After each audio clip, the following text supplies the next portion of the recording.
જય કૃષિ ધર્મ, જય ભારત માતા।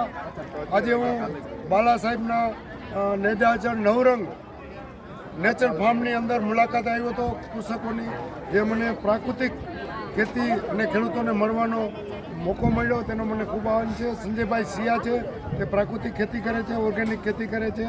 અને કેટલી ગાયું તમારે? 3 ગાયું।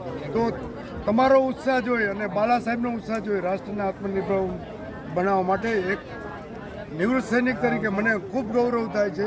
અને બાલા સાહેબના ચરણોમાં મારા સતત વંદન છે કે હું એની સાથે જોડાય અને દેશને હજી કૃષિ આધારિત મજબૂત કરવા માટે પ્રયત્ન કરશું। તમારું શું કહેવાનું થાય છે? ના, સાચી વાત છે।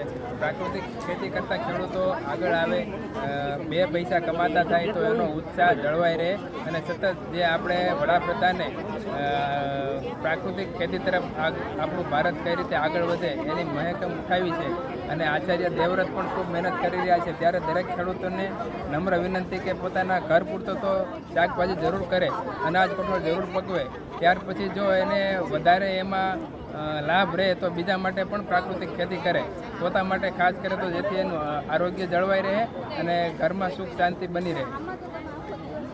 જય કૃષિ ધર્મ। બાલ ભવન રેસકોર્સ રાજકોટ નવરંગ નેચર ક્લબ દર રવિવારે સવારે 8 થી 1 ખેડૂત આટ ભરે અને આ વિડીયો ત્યાંનો છે। ધન્યવાદ।